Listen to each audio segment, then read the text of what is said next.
Okay, good morning, Philippines. Good afternoon, good evening, America. This is your regular broadcast once again. The Restoration and the Mysteries of God, coming to life from Manila, Philippines. In the station of DWAD, the Facebook group of Cogeo End Time Series. And our subject assigned today is Genesis. I'm writing this down. Chapter 1, 26 to 30. Okay, so before we begin our subject for today, I'd like to ask for opening prayer from Brother Magellan. Please give us an opening prayer. Let us pray, Brother Francis. Heavenly Father, we thank you for this coming days in this morning. We pray that you will lead us and anoint thy servant, Brother Francis Tan, to share thy word and to those who hear thy word in the conference, even in the live.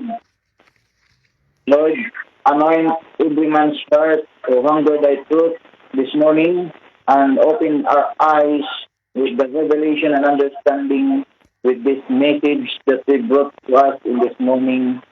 Bless every one of us. We ask this in Jesus Christ's name. Amen. Amen. So, let me put this phone.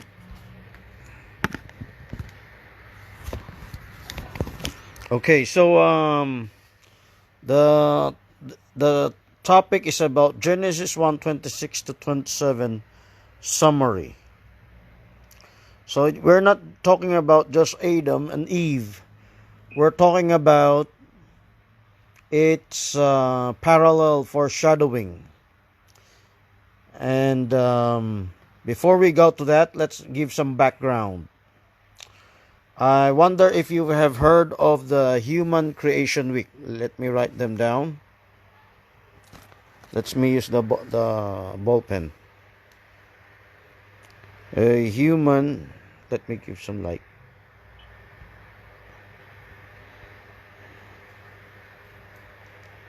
So, this is what we call the human. I have other audios and videos on this. I hope you can search for that. Human Creation Week.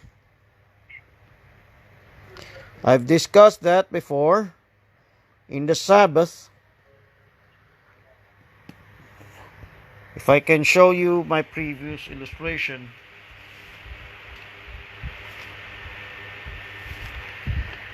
My previous illustration of the Sabbath.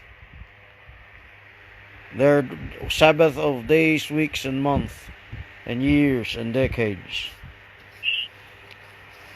A millennium, the millennia, represents something. And this is one of the background. We aren't, although we can have another discussion on the Human Creation Week, I need to give some background on this very fast before we proceed to the summary of Genesis 1:26 to 30. So let's look at the Genesis chapter 1,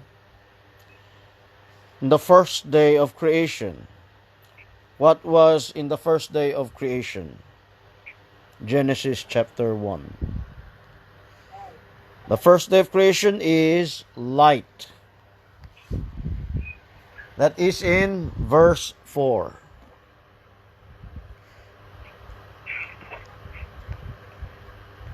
And the evening and the morning were the first day. That's verse 5. Light and day. And let's focus on the human creation week. Here in the first day, when Adam was created, there was light.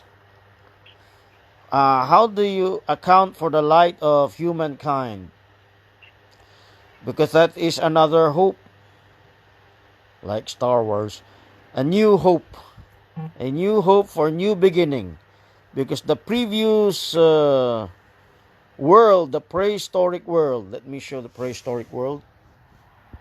This is the prehistoric world. The world then was judged. It fell. Genesis 1:2. The earth was without form and void. Okay. So, this is another dispensation. The dispensation of man. And the new hope and the new beginning. The ultimate light would be Jesus Christ. And some say that light in Genesis 1:4 is literally, consciously Jesus Christ.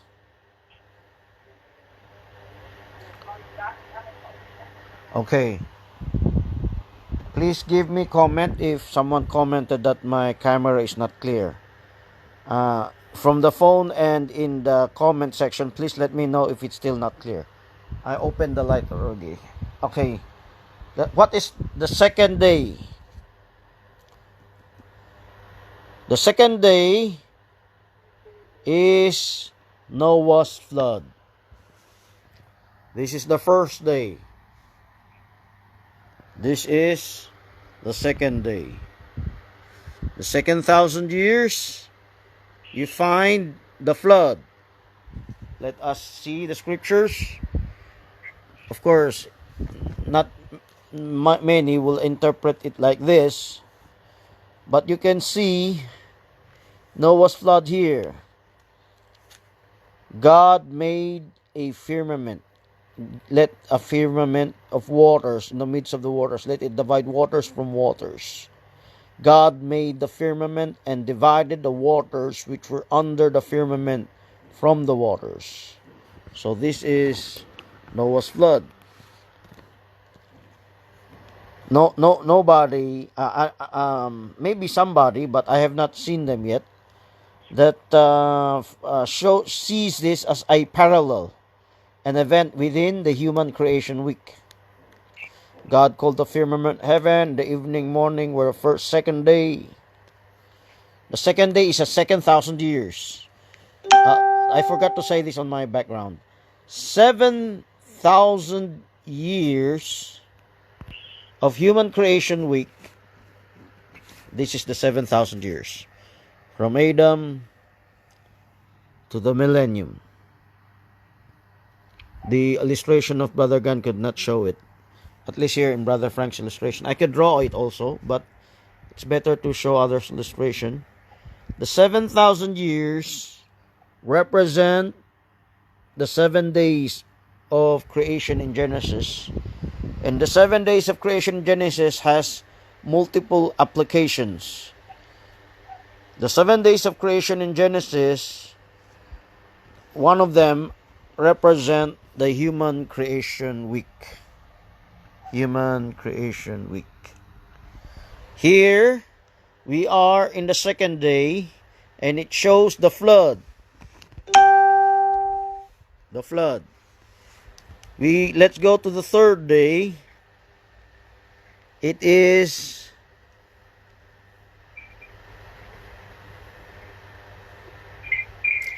dry land.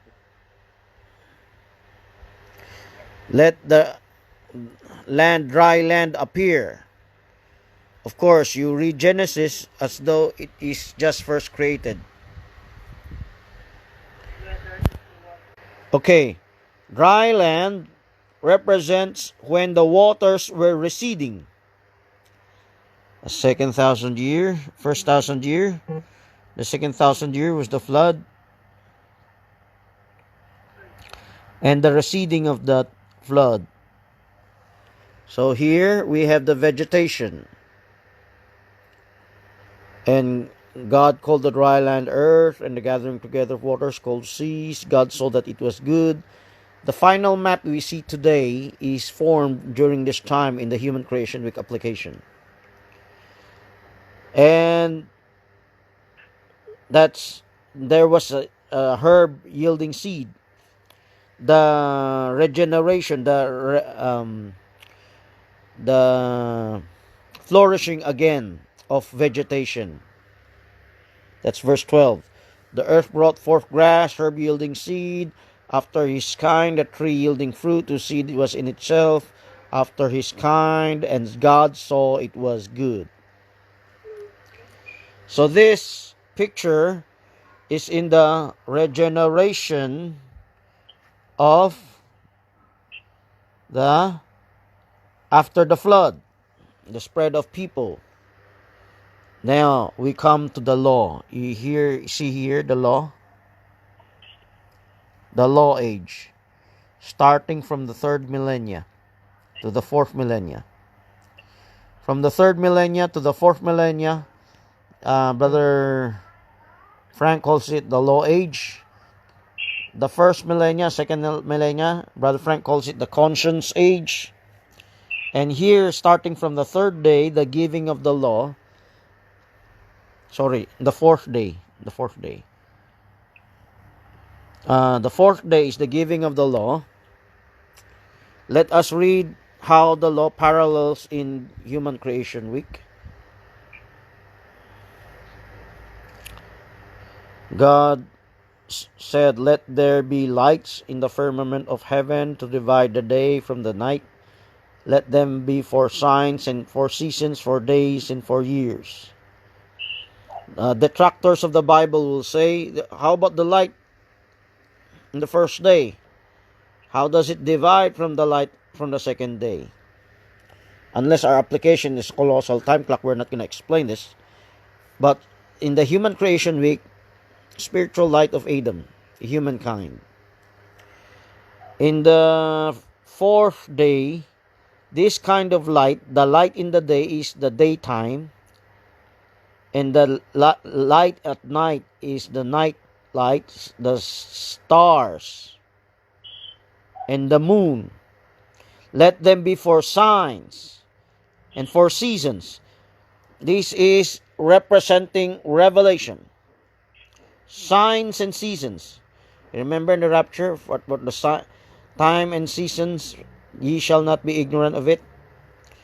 The signs and the seasons represent the feast. I have to draw this. We have in the whole year,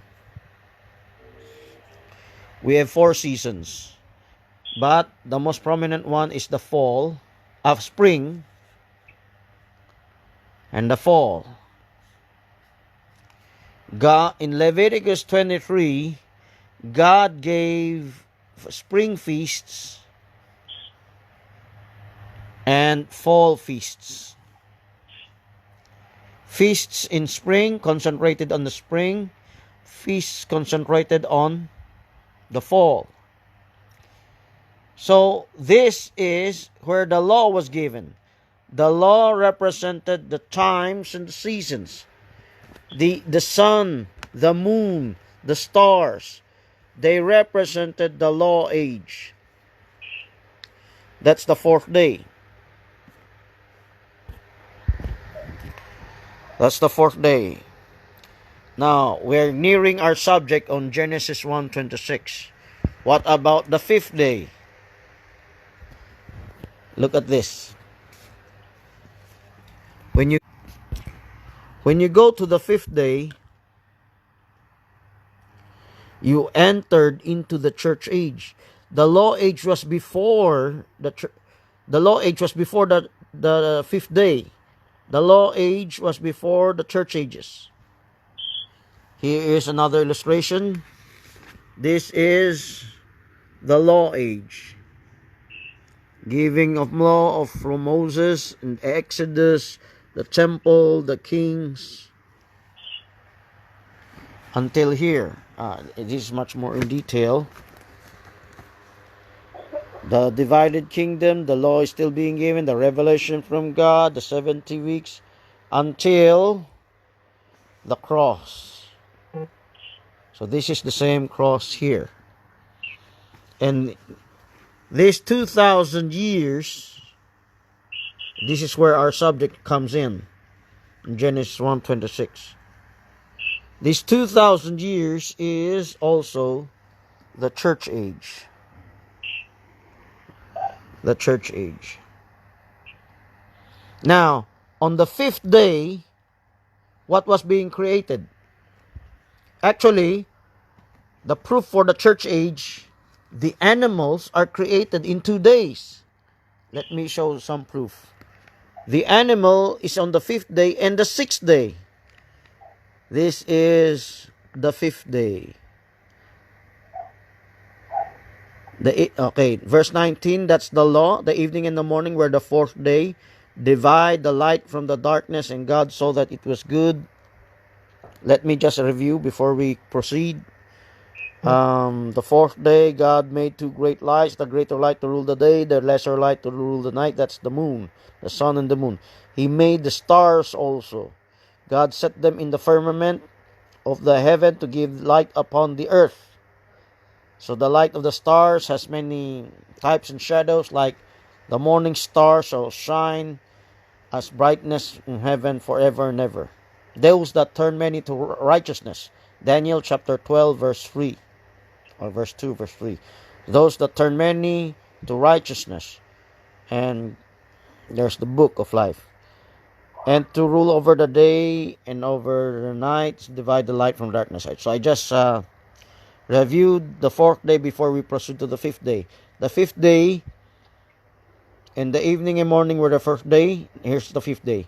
Let the waters bring forth abundantly moving creatures that hath life, fowl that may fly above the earth in the open firmament of heaven.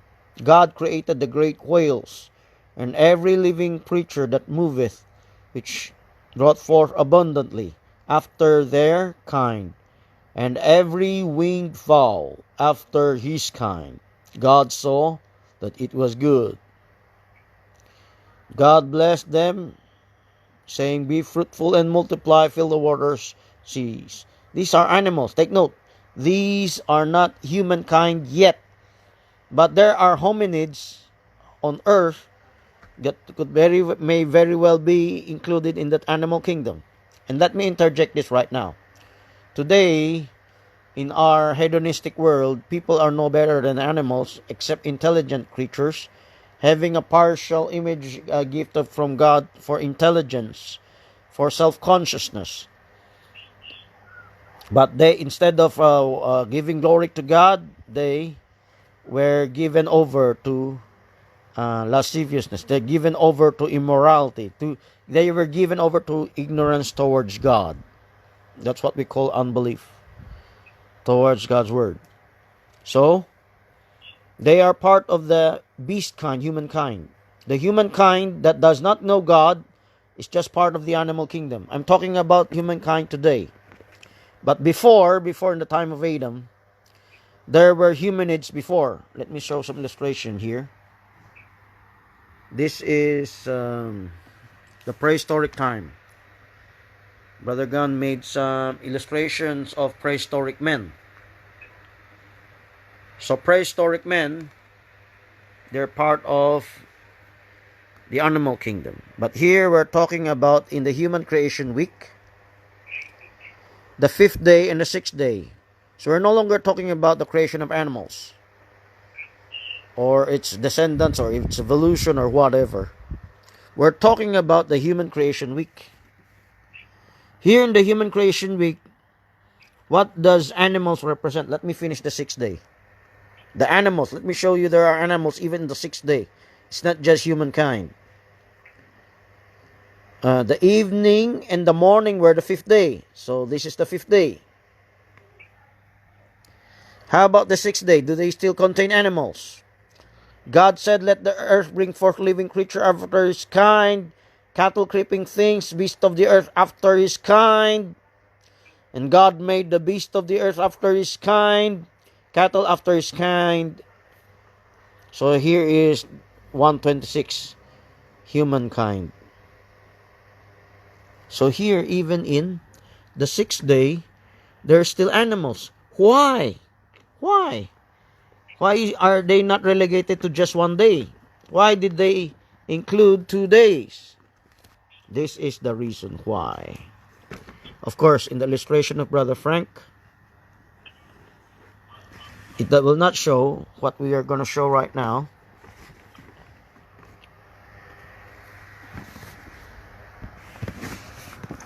I need some assistance. Okay. So, this is the animal in the 5th and 6th day.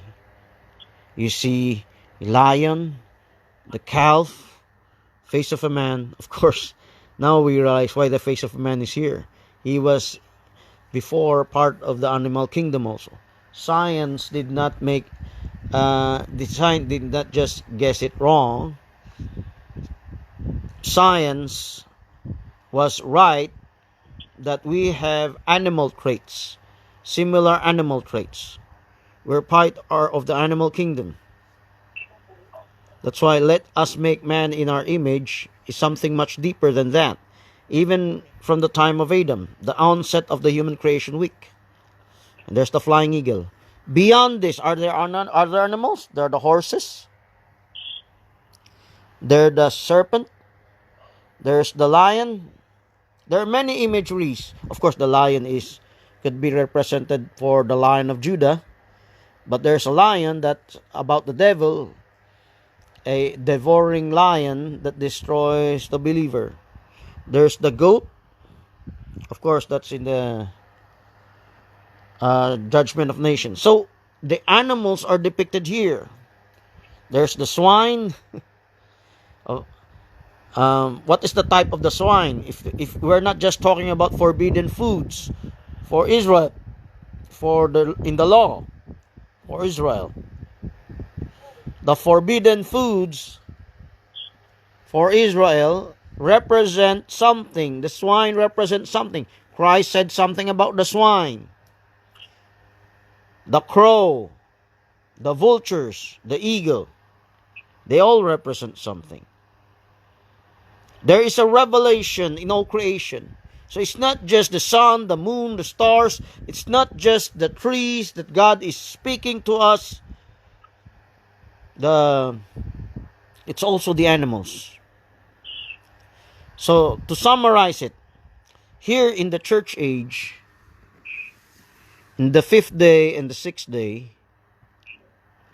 this last 2,000 years, the animals is a stepping stone, as evolution has taught that we all came from animals, etc. Spiritually, God used animals to show the good and bad traits of men, even the serpent. So, the good and bad traits of men will figure prominently in the creation of man in God's image. So here, in the church age, you see Jesus Christ in the middle. Jesus Christ is mediating on the whole church age. So imagine when we read Genesis 1:26, and this is in the human creation week, this is Jesus Christ literally spoken to by God. God said, to whom did he say? To Jesus Christ. Let us make man in our image, after our likeness. Let them have dominion over the fish of the sea, over the fowl of the air, and over the cattle, and over all the earth, and over every creeping thing that creepeth upon the earth. Of course, this has been interpreted as another person God, co-creator in the Trinity to make Adam. But if we understand it deeper, this is Jesus Christ, the Son of God, that is a partner to God the Father in bringing man into his image. One related verse is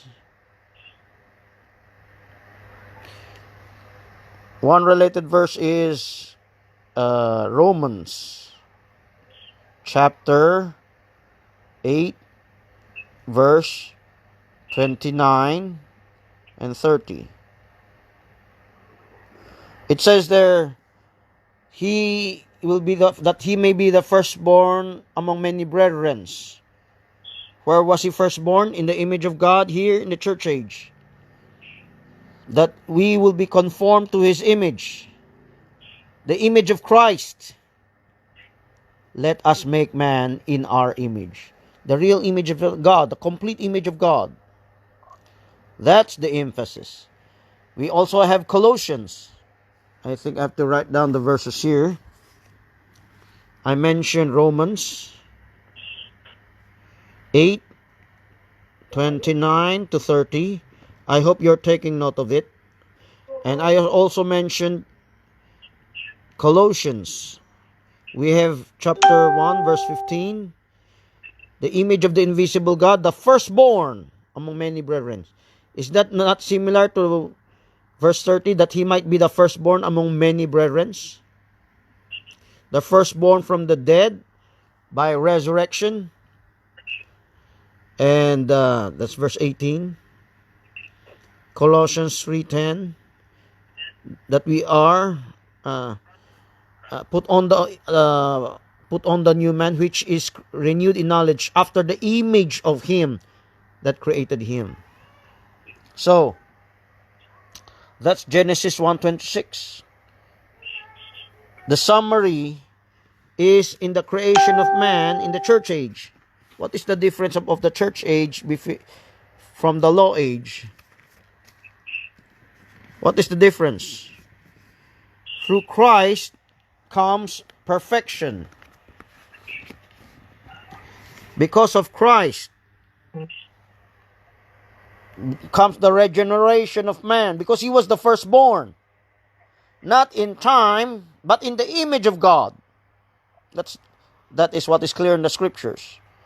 Christ was the firstborn in the image of God, and during his time, he brought captivity captive out the Old Testament saints.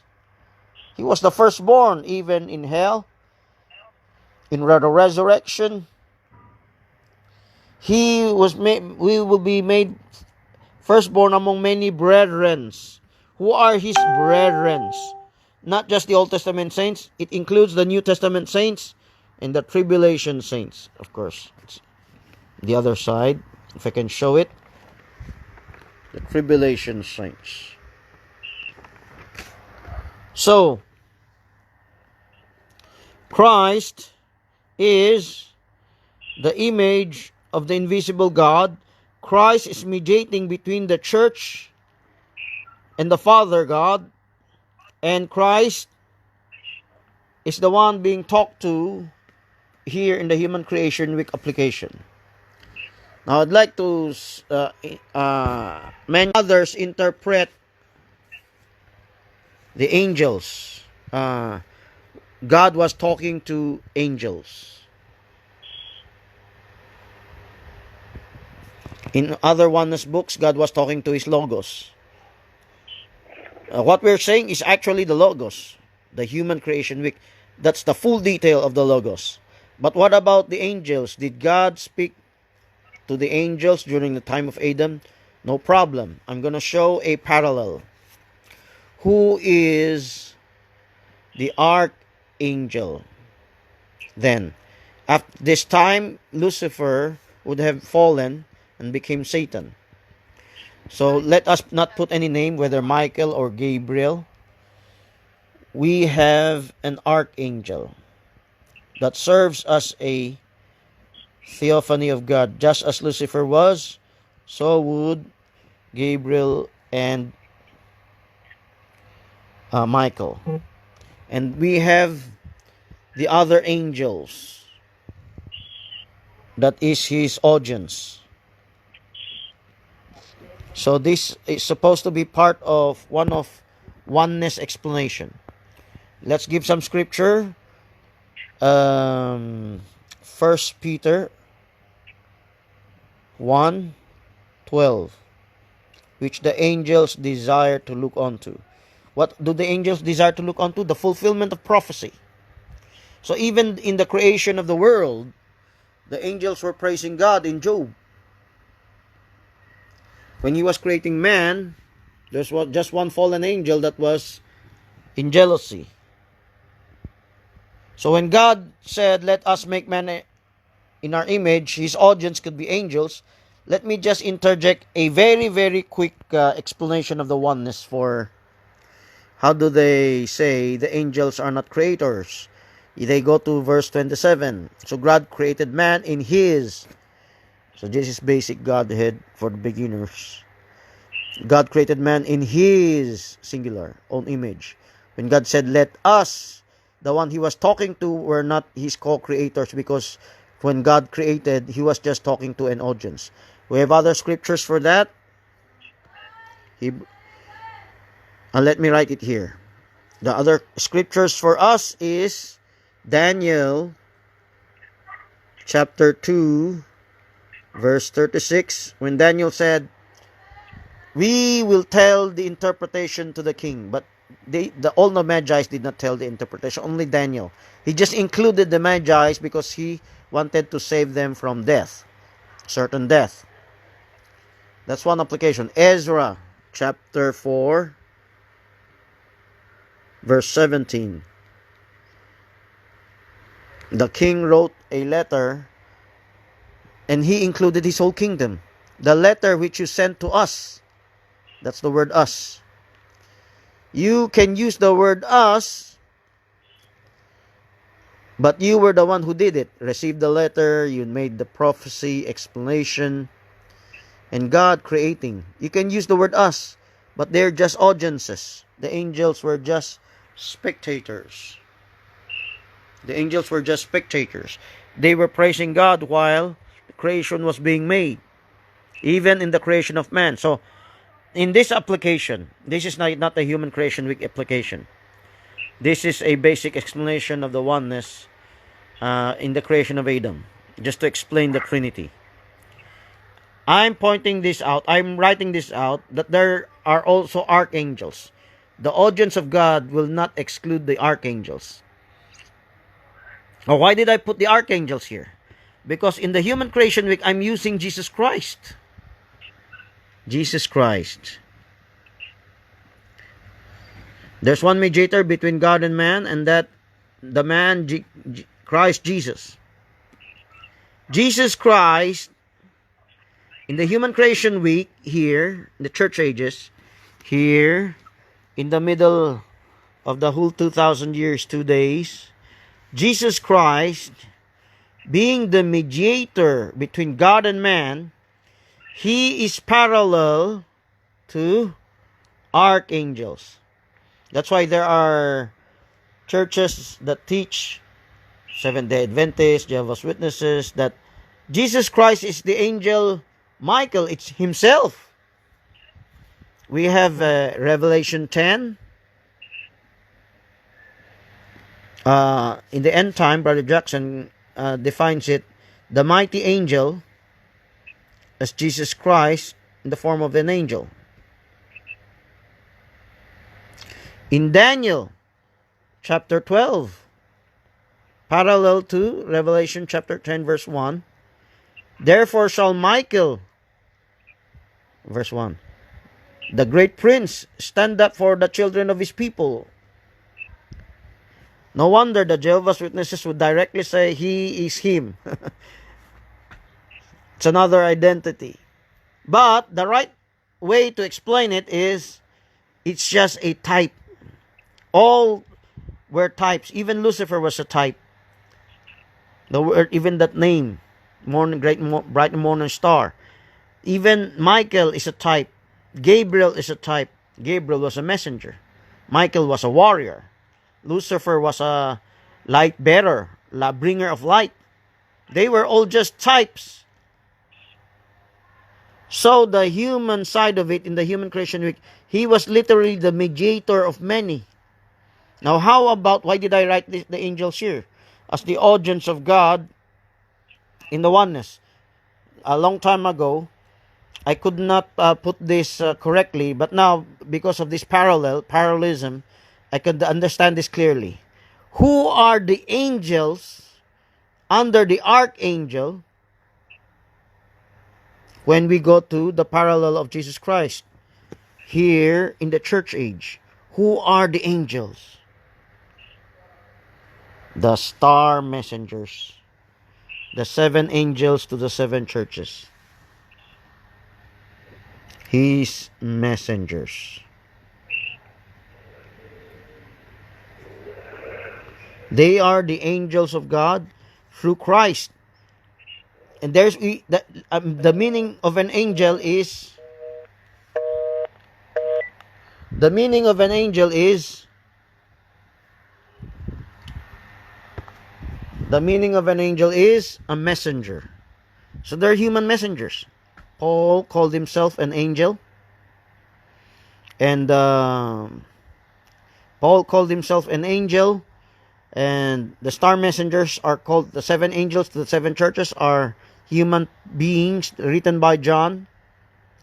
The angels were a type of ministering spirits. Here, Hebrews 1:14.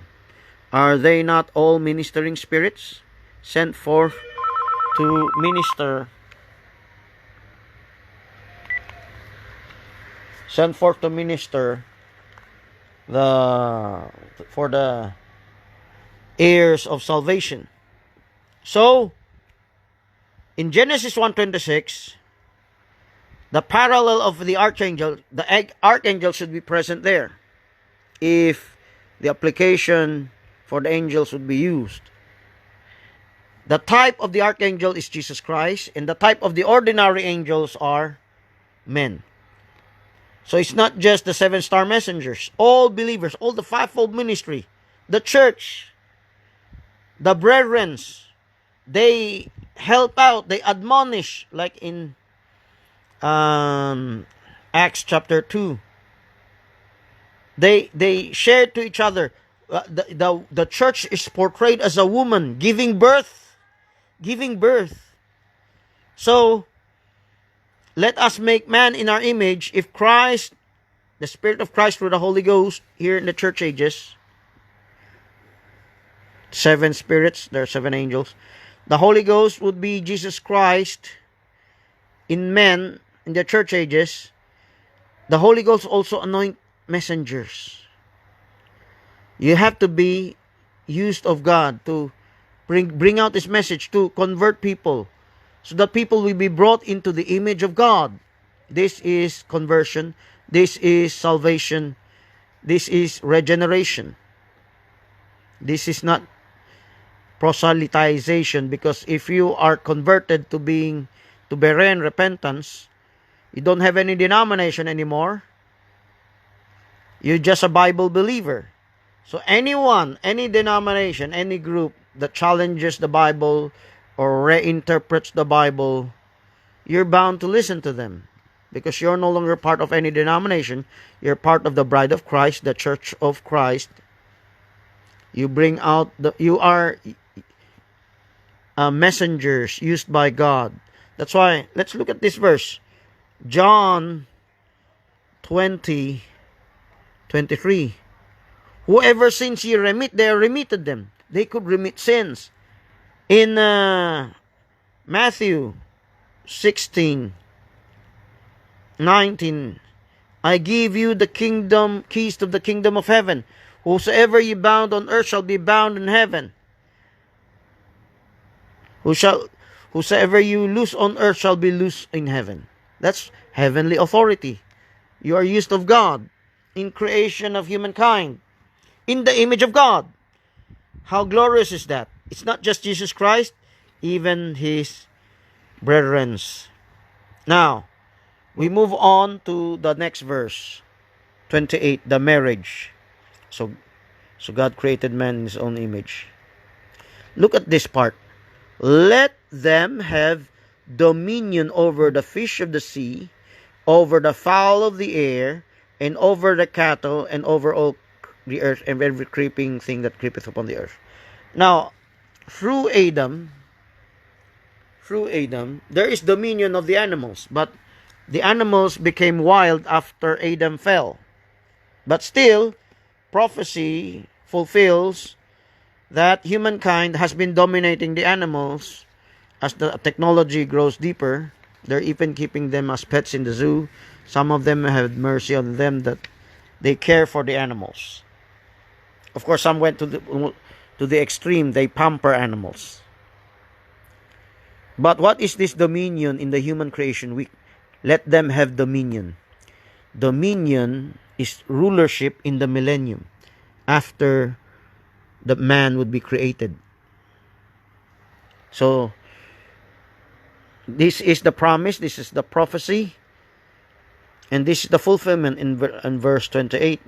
God blessed them, and God said unto them, Be fruitful and multiply, and replenish the earth, subdue it, and have dominion over the fish of the sea, fowl of the air, every living thing that moveth upon the earth. Now let's go beyond the physical, because humankind is a fallen humankind, not yet fully in the image of God. Will this happen, this dominion? Man created in the image of God. Will this happen in the church age? Not yet directly, but we have our demons. We have to overcome them. You have to overcome the serpent. You have to put on the nature of Christ in the lion, calf, face of a man, and the flying eagle. That is spiritual, how you have dominion. We're not talking about the literal earth, the literal animals, until the millennium.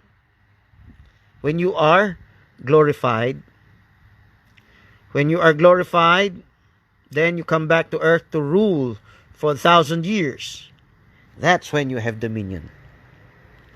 When God blessed them, we're no longer talking about Adam and Eve. When God blessed them and said, Be fruitful and multiply. Spiritually, we be fruitful and multiply. We evangelize in the church age, and we bring forth sons and daughters of God. That's why we are co-creators in the Spirit. We're used by the Holy Spirit through Christ. Christ being used by God as His Holy Spirit and as His mediator and many other things. We bring forth sons and daughters in the Spirit. So that is the role of the bride of Christ spiritually. The wife. The seed word planted in her, and it multiplies. But this fruitful and multiply is also the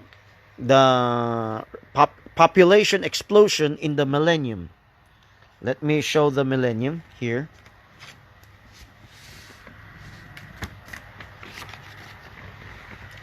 This is the millennium. There will be a population explosion after Christ comes back down here on earth. Let's talk about first man created in the image of God. There's a promise here that they will have dominion over the animals, over the earth. What perfect dominion will there be except in the millennium? That's a more perfect dominion than the dominion of man over animals which are wild. Sometimes man is eaten by the animals. Sometimes man is being killed by the animals. And man is a fallen in the image of God. Humankind in general. In the church age is the age that they start to regenerate through the word. On the seventh day, the creation is finished. Man was created on the sixth day. After this church age, there will be the rapture of the saints, New Testament saints, the rapture of the tribulation saints, the rapture of the old, new, and the tribulation saints are the bride of Christ, and they are part of the wedding. God blessed them, and God said unto them, Be fruitful and multiply. I have to open this. Too bad I don't have much hand.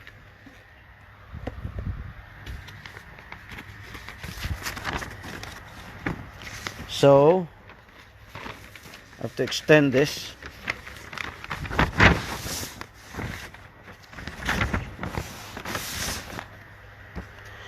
This is the tribulation period. This is the rapture.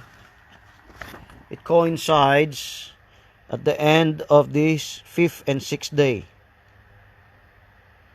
And in there be fruitful and multiply, having dominion over the earth spiritually, but literally in the millennium. That was being read. That's what the part that we're reading here, 28 and 29. What is the blessing of God? It's marriage. What is marriage? The marriage of the Lamb. Christ is being wed to the church, which is his bride, then became his wife. Now, others interpret that the marriage took place in the church ages. That's spiritual. That's in the word. That's not yet in the physical. So, Brother Gan had some illustration. It's too far for me to get them. Where he explained that marriage only takes place in the church age, and the marriage supper of the Lamb is just the honeymoon. But let me explain. The marriage of the Lamb has 3 phases. There is the Spirit, when you receive the Spirit. There is the soul, when you receive progressive revelations from Him. That is your token. That's the seal of the Holy Ghost. That's the manifestation. And there's the body. Where is the body? When will that be? That is when your body is resurrected and you meet Christ in the air.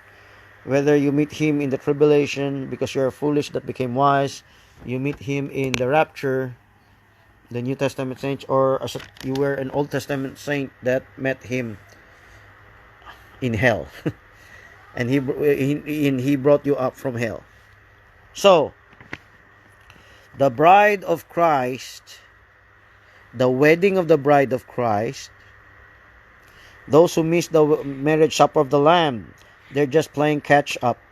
Those late bloomers, the foolish that have been late to become wise, that were left behind, that died, gave their lives in the tribulation, meeting Christ.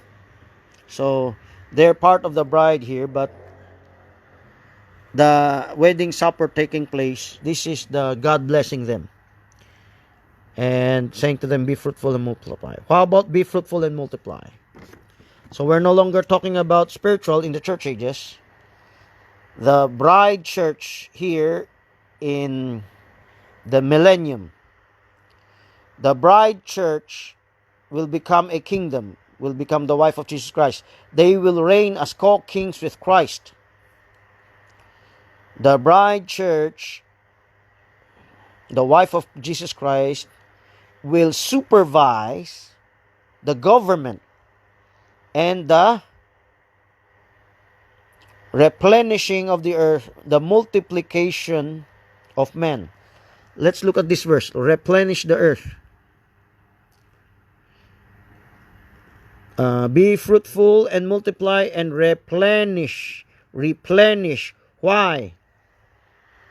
Because after Armageddon, few men are left. Brother Jackson used the word replenish for the time of Adam. That means to say before Adam. Before Adam, there were prehistoric world. He used the word replenish there. But let's use the word replenish here for the human creation week. Replenish the earth because few men are left, which is the sheep group that were allowed to enter into the millennium. And the sheep group that multiplied, being supervised by Christ and His wife, that is being fruitful and multiply. This is humankind. So being fruitful and multiplying physically until you will give that's where you get the final tally of those you will rule in the eternal age. Because here, the book of life is finished. There will be no more multiplication. So replenishing and multiplication takes place here. So this is a commandment. while it is still in the sixth day. The sixth day, which is the church age. A commandment. The commandment to have dominion and replenish and multiply the fruit and fill the earth again will be in the millennium. But that's when God finished his creation, and God has just made man in his own image. That's when Christ and the bride were taken up. So, here he talks about vegetation growing again. And here in verse 30, okay, so the end of the sixth day. Let's read the end of the sixth day. The evening and the morning were the sixth day. What is the sixth day? The sixth day here is when the church finally was brought into the image of Christ. So it's not just Christ alone by himself. Unless it die, he abideth alone. But if he dies, he multiplies. It brings forth many seed. So the Christ had many people taken up from all of the world that will be brought into his image, which is in the image of God. And what about the natural people here? Those that were left behind. Those that will multiply, that will be ruled over in the millennium. What about them? They will be taught also in the image of God. But of course, the world is relaxed. The world is at rest. The world will no longer learn war and hatred and pain and sorrow and sickness and death. The world will be given its relief. Romans chapter 8. The whole world groaneth and travaileth until the manifestations of the sons of God. Romans 8 verse 24, 25, 26. The manifestation of the sons of God is the sons of God is created in his image. Christ and the church. Not just in the church age, you're no longer the church age, you are glorified. You come back down as rulers. You teach the heathens in the millennium. So the end of the 2,000 years, church ages, is the end of the sixth day. That's when the bride comes up. And the promises, the instructions given in verse 28, 29, 30, they will be fulfilled in the millennium. Okay, I hope you invite live listeners and in the groups. Are there any questions before we close with a prayer? Are there any questions?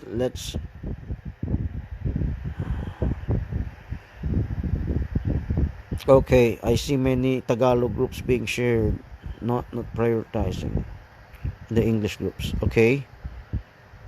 I cannot see any questions. We need to have some meetings on prioritizing English groups. Okay, so there's no questions, I see. And last time I made Brother Jerry live to pray.